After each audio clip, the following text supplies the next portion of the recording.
Hello everyone. अभी तक हमने बात की थी मॉलिक्यूल्स के 3D रिप्रेजेंटेशन के बारे में।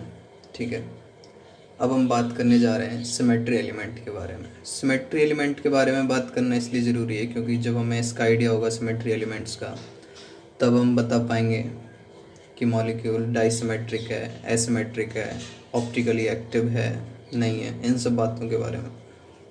ठीक, तो शुरू करते हैं इसको।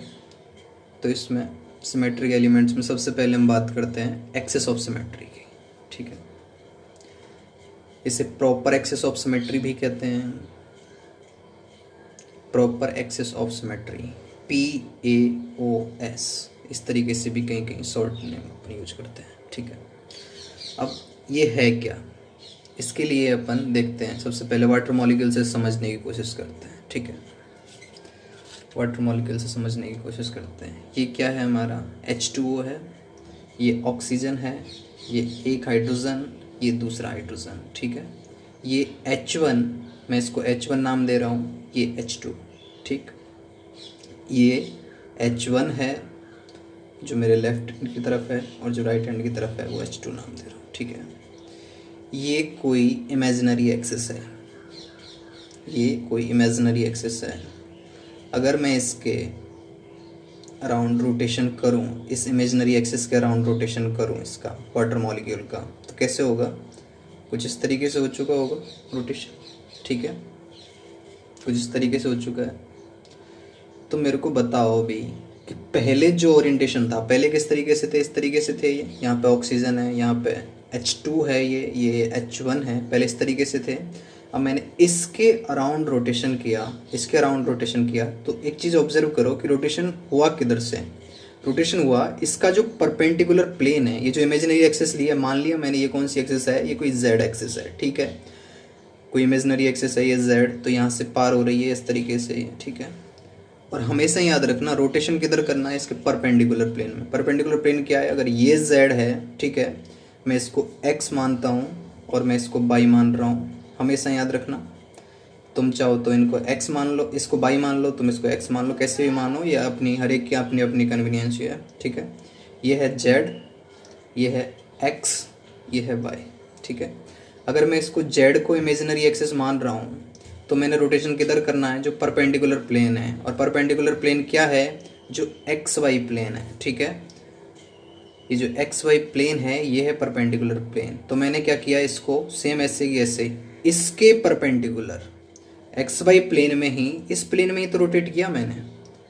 समझ में आई बात, इस प्लेन में ही तो रोटेट कर रहे हैं हम। ठीक है, बात समझ में आ रही है।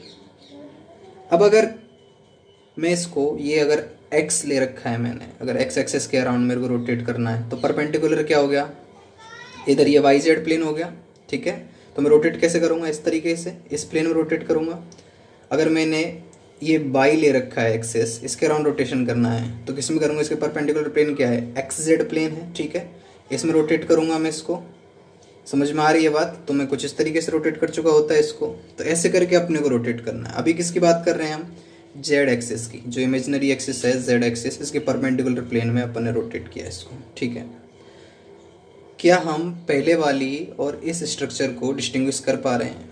ठीक है, हमें आइडिया नहीं लगेगा कि हुआ क्या, कि अगर मैं पहले आंख बंद करूँ और एकदम से आंख खोलूँ, पहले मैं ऐसे दिखा रहा हूँ और फिर इनको ऐसे दिखा रहा हूँ, तो हमें डिफरेंस समझ में नहीं आएगा। लेकिन काफ़ी चीज़ें बदल चुकी हैं। क्या क्या बदल चुका है, ठीक है, क्या क्या बदल चुका है, ध्यान से ऑब्जर्व करो। ये मैंने बोला ये H1 है, ठीक है, ये H2 है। ठीक है, अभी मैंने क्या किया, इसका रोटेशन कर दिया है, तो अभी H2 यहाँ पे आ चुका है और H1 यहाँ पे। ठीक है, तो रोटेशन इस तरीके से हो चुका है। तो H1 और H2 ने अपनी लोकेशन बदल ली है, पहली चीज़। दूसरी चीज़ क्या है, ध्यान से देखो कि इनकी ये फेस अभी इधर थी, जो फेस अभी इधर मेरी तरफ है, उसको मैंने रोटेशन के बाद में क्या हुआ है, जो मेरी तरफ वाला फेस था, अब वो मेरे जस्ट अपोजिट साइड में हो चुका है। ठीक है, मतलब फेस बदल चुका है और जो लोकेशन थी इनकी H1 H2 की, वो बदल चुकी है। ठीक है, लेकिन हम फिर भी इसको डिस्टिंग्विश नहीं कर पा रहे। तो इस तरीके के ओरिएंटेशन को, जो हमने पहले के रेस्पेक्ट में अभी जो ओरिएंटेशन बदला है, जो ओरिएंटेशन चेंज हुआ है, कैसे बदला है, हमने एक इमेजिनरी एक्सिस ली, उसके परपेंडिकुलर प्लेन में इसको रोटेट किया 180 डिग्री पे। तो 180 डिग्री रोटेट करने के बाद में हमको क्या मिला है, बेसिकली एक इक्वलेंट स्ट्रक्चर मिली है, ठीक है। तो इस तरीके के प्रोजेक्शन को हम क्या कहते हैं, इनडिस्टिंग्विशेबल या फिर इक्वलेंट प्रोजेक्शन, इक्वलेंट ओरिएंटेशन, ठीक है। अब मैं क्या करूं, जैसे मैंने इसको एक इमेजिनरी एक्सेस लेके मैंने क्या किया, ये इस तरीके से था, ठीक है, ये इस तरीके से था, मैंने इमेजिनरी एक्सेस लेके इसको रोटेट किया। अगर मैं इसको फर्दर और उसी डायरेक्शन में जिधर रोटेट कर रहा था 180 डिग्री और रोटेट कर दूं, ठीक है, कुछ इस तरीके से, तो मेरे को क्या होगा, जो आइडेंटिकल ओरिएंटेशन है वही मिल जाएगा जहाँ से शुरू हुए थे। इसको 180 डिग्री रोटेट किया, कुछ इस तरीके से मिल चुका है ये, ठीक है। फिर और 180 डिग्री रोटेट करेंगे, फिर वापस वही आइडेंटिकल रोटेशन अपने को मिल जाएगा, आइडेंटिकल ओरिएंटेशन जो अपने को चाहिए था, ठीक है। तो इसको जो यही है हमारी एक्सेस ऑफ सिमेट्री बेसिकली, ठीक है। चलो अभी जैसे वाटर मॉलिक्यूल के बारे में बात करी हमने, अभी BF3 को लेके देखते हैं। BF3 किस इस तरीके से होगा, मैं दिखाना चाहूँ, कुछ इस तरीके से BF3 होगा, ठीक है। अब यहाँ देखो, ये बोरोन, ये फ्लोरीन, ये फ्लोरीन, ये फ्लोरीन, ठीक है। नेमिंग करना चाहो तो F1, F2, F3 इस तरीके से नेमिंग कर सकते हैं, ठीक है। ये बोरोन है, ये F1 है, ये F2 है, ये F3 है। सेम कॉन्सेप्ट हमें चेक करनी है इसमें एक्सिस ऑफ सिमेट्री प्रेजेंट है या नहीं है। तो कैसे करेंगे, हर एक केस में जब भी हम चेक कर रहे हैं, सबसे पहले तीनों इमेजिनरी एक्सिस के अराउंड चेक करनी है अपने को। तीनों इमेजिनरी एक्सिस लेने हैं। सबसे पहले जेड एक्सिस लेना है। जेड एक्सिस अगर मैं लूँ यहाँ पे, ये जेड एक्सिस है, इमेजिनरी एक्सिस मैंने अभी बताया था। किधर रोटेट करना है इस मॉलिक्यूल को, इसका परपेंडिकुलर प्लेन में। परपेंडिकुलर प्लेन क्या है, इसके परपेंडिकुलरली मेरे को इसको रोटेट करना है। इसका परपेंडिकुलर क्या है, ये एक्स वाई, ठीक है, एक्स वाई में रोटेट कर देना है मेरे को। तो रोटेट करने के बाद में मॉलिक्यूल कुछ इस तरीके से बन जाएगा, रोटेट कर पा रहे हैं, ठीक है। मॉलिक्यूल इस तरीके से बन चुका है। सेम अब ये स्ट्रक्चर कैसी है उसकी, जिसको हम डिस्टिंग्विश नहीं कर सकते, इनडिस्टिंग्विशेबल और इक्वलेंट स्ट्रक्चर, ठीक है। ऐसे था, मैंने इसको इसके अराउंड, ठीक है, इसके अराउंड ऐसे रोटेट किया 180 डिग्री। तो 180 डिग्री रोटेट करने के बाद स्ट्रक्चर ऐसी बन चुकी है, ठीक है। ये क्या है, इक्वलेंट स्ट्रक्चर है, समझ में आ रही है बात। तो यहाँ पे क्या प्रेजेंट है, हमारी एक्सिस ऑफ सिमेट्री प्रेजेंट है, ठीक है। अब देखो, ये तो मैंने एक एक्सिस के अराउंड, ठीक है। अब अगर मैं बात करूँ, यही इसका ओरिजिनल ओरिएंटेशन था। मैंने बताया कि वाई के अराउंड भी अपने को देखना है, ठीक है। वाई के अराउंड कैसे देखेंगे, ये क्या माना है, वाई हमने माना था, ठीक है। तो मॉलिक्यूल को रोटेट किधर करना है, हमें चाहिए कि इक्वलेंट ओरिएंटेशन हमारा ऑब्टेन हो जाए, ठीक है, कि हम उस थीटा एंगल पर रोटेट करें इसको जिससे हमारा ओरिएंटेशन ऑब्टेन हो जाए। इसका एक सिंपल सा फॉर्मूला होता है, वो मैं बता दूंगा। पहले एक्सिस ऑफ सिमेट्री देखते कैसे हैं वो हम सीख लें एक बार, ठीक है। होती क्या है, किस प्लेन में रोटेट करना है, कैसे करना है, वो चीज़ें आना बहुत ज़रूरी है पहले। तो ये वाई एक्सिस है, ठीक है, मेरी तरफ जो है ये वाई एक्सिस है। तो मेरे को मॉलिक्यूल को रोटेट किधर करना है, एक्स जेड प्लेन में रोटेट करना है। ये जेड है, ये एक्स है, एक्स जेड प्लेन में रोटेट करना है, ठीक है। तो कैसे रोटेट करेंगे इसको, और कितना रोटेट करना है जिससे इक्वलेंट ओरिएंटेशन आ जाए। ध्यान से देखो कितना एंगल इनके बीच है, 120, 120, 120 डिग्री, ठीक है। अब क्या कैसे करना है, कितनी डिग्री पे रोटेट करना है, ध्यान से देखो। मैंने क्या किया, 120 डिग्री पे इसको रोटेट किया, तो क्या मिल गई मेरे को, इक्वलेंट स्ट्रक्चर मिल गई। समझ में आ रही है बात। पहले इस तरीके से था ये, ठीक है। मैंने इसको किधर, वाई के रेस्पेक्ट की बात चल रही है, वाई एक्सिस ले रहा हूँ मैं, कोई इमेजिनरी एक्सिस वाई ले रहा हूँ अभी, ठीक है। और किस प्लेन में रोटेट करना है मेरे को, एक्स जेड प्लेन में रोटेट करना है इसको। तो एक्स जेड प्लेन में रोटेट करना है, तो कैसे 120 डिग्री पे कैसे रोटेट किया, ऐसे।